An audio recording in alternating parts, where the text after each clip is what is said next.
Assalamualaikum warahmatullahi wabarakatuh. Sobat Misteri Sunyi Mencekam, mudah-mudahan Anda masih selalu setia bersama kami, channel yang setiap hari selalu menyuguhkan cerita-cerita misteri yang menarik untuk Anda simak.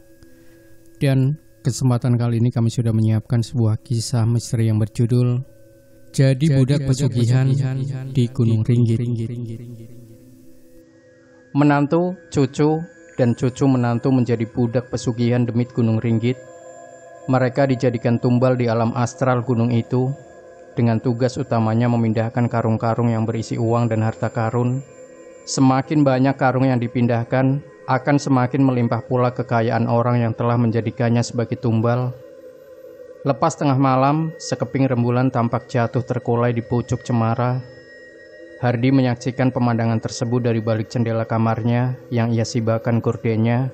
Sejenak ia menikmati pemandangan tersebut, sebelum akhirnya melangkah ke sisi pembaringan istri dan anak-anaknya. Sejurus, Hardi mengamati satu persatu istri dan 3 anaknya. Mereka terlihat lelap sekali dalam tidurnya. Hardi menghela nafas panjang. Ketika ancaman kehilangan atas orang-orang tercinta itu mendadak menyergapnya. Sungguh, aku tidak ingin kehilangan kalian. Hati Hardi berbisik sekaligus berjanji pada dirinya sendiri akan melindungi istri dan anak-anaknya dari ancaman tumbal pesugihan Gunung Ringgit. Ancaman tersebut hampir selalu menghantui Hardi setelah kehilangan demi kehilangan dialaminya. Mula-mula ibunya sendiri yang meninggal dunia secara misterius, kemudian disusul oleh kematian adik kandungnya dan kakak iparnya yang juga meninggal secara misterius. Tanpa sebab musabab yang pasti, mendadak mereka pergi satu persatu meninggalkan Hardi untuk selama-lamanya. Kepergian mereka yang misterius itu tak urung menimbulkan desas-desus di kalangan warga. Isu yang berkembang di masyarakat, Mbah Kimun telah bersekutu dengan demit Gunung Ringgit.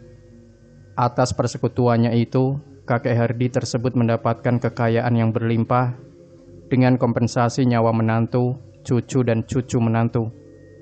Semula Hardi ragu dengan isu yang berkembang di masyarakat itu. Ia tidak yakin benar bahwa kakeknya akan setega itu terhadap menantunya sendiri, terhadap cucu dan cucu menantunya sendiri. Bagaimanapun, bagi seorang kakek, cucu itu bagian dari darah dagingnya sendiri. Jika ia sudah tega terhadap bagian dari darah dagingnya sendiri, berarti kakeknya itu secara tidak langsung sudah melakukan kekejaman terhadap dirinya sendiri. Boleh jadi yang dikatakan masyarakat itu benar, bahwa kakekmu memang salah seorang penganut pesugihan Gunung Ringgit.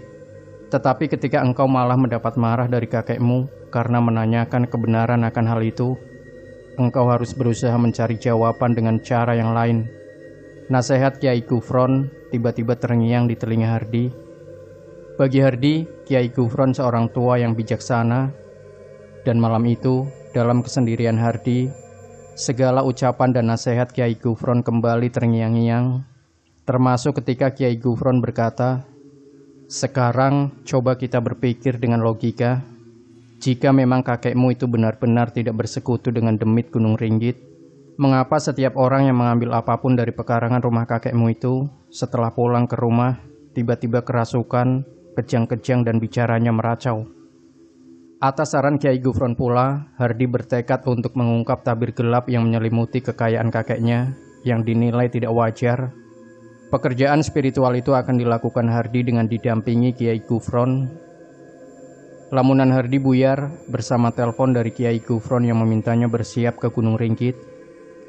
Sekitar 10 menit berikutnya, Kiai Gufron tiba di rumah Hardi. Hardi menyambut kedatangan Kiai Gufron dengan penuh kehangatan. "Bagaimana Kiai? Kita langsung berangkat ke Gunung Ringgit?" kata Hardi. "Boleh," jawab Kiai Gufron.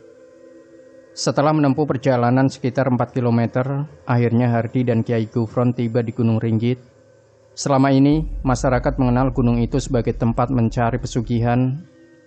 Kabar yang beredar di masyarakat, siapapun yang bersekutu dengan demit Gunung Ringgit harus rela mengorbankan menantu, cucu, dan cucu menantunya. Karena syarat tumbal yang demikian itu, pencari pesugihan di Gunung Ringgit adalah orang tuanya yang sudah menikahkan anaknya.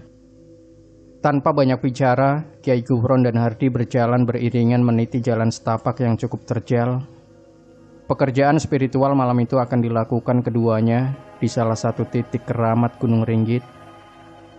Titik keramat yang dimaksud berupa sebuah punden yang terkenal dengan sebutan Punden Songsong Buana.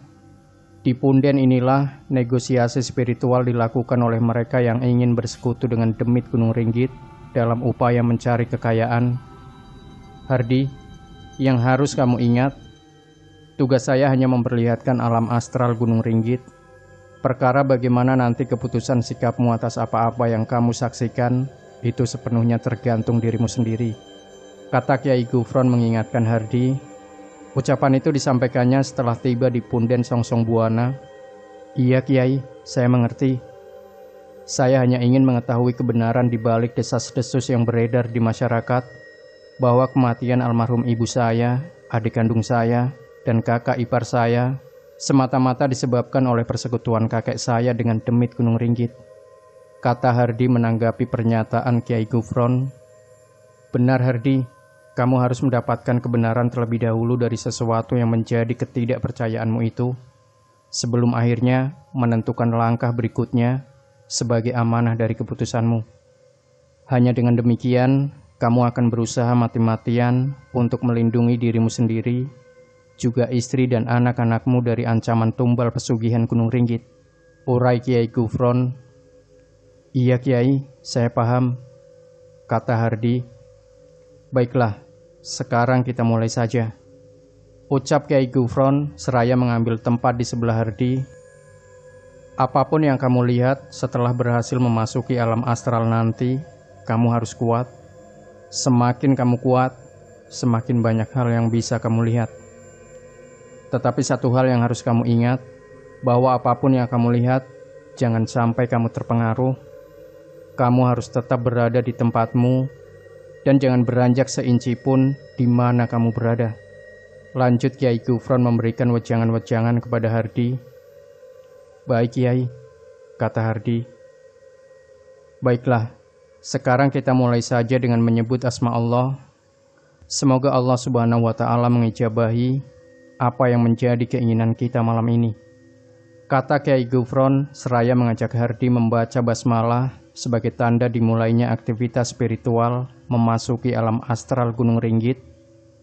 Keanehan tiba-tiba terjadi setelah dibacakan bacaan-bacaan tertentu terhadap diri Hardi oleh Kiai Gufron. Tiba-tiba saja Hardi merasa berada di sebuah padang gersang yang sangat luas. Hampir tak terlihat ada tanaman yang tumbuh di areal tersebut. Sekujur tubuh Hardi mendadak pula bersimbah keringat, padahal baru saja dirinya menggigil kedinginan oleh dinginnya udara malam yang serasa menusuk tulang. Di padang itu, Hardi melihat banyak sekali orang berjalan hilir mudik, bolak-balik dari satu tempat ke tempat lainnya. Mereka berdiri dari para laki-laki dan perempuan. Usianya pun bervariatif, mulai dari anak-anak hingga yang sudah cukup berumur. Satu sama lain seolah tidak saling kenal. Sama sekali tidak ada tegur sapa di antara mereka. Hanya berjalan hilir mudik saja dari satu tempat ke tempat lainnya. Mereka berjalan hilir mudik dari satu tempat ke tempat lainnya, bukan tanpa beban. Sebab masing-masing dari mereka membawa karung. Yang laki-laki membawa karung itu dengan jalan di panggulnya, sedang yang perempuan membawanya dengan cara digendong di belakang, seperti yang dilakukan penjual jamu gendong. Karung-karung itu berada di satu tempat dan terlihat teronggok seperti anak gunung. Orang-orang yang hilir mudik itu mengambilnya satu persatu untuk dipindahkan ke tempat lainnya. Mereka bekerja di bawah terik matahari yang sangat menyengat. Hardi menyaksikan pemandangan itu dari balik persembunyiannya yang berupa sebuah batu besar. Dengan hati berdebar-debar karena melihat seorang perempuan yang wajahnya sudah tidak asing lagi. Perempuan itu tidak lain adalah almarhum ibunya yang meninggal dunia ketika dirinya baru saja masuk SMA. Hampir tidak berkedip, ia menyaksikan almarhum ibunya yang hilir mudik memindahkan karung-karung itu dari satu tempat ke tempat lainnya dengan berjalan terseok-seok. Sang ibu terlihat oleh Hardi sudah sangat kelelahan, sebelum akhirnya jatuh terjerembab dengan tubuh tertindih karung yang digendongnya. "Ibu!"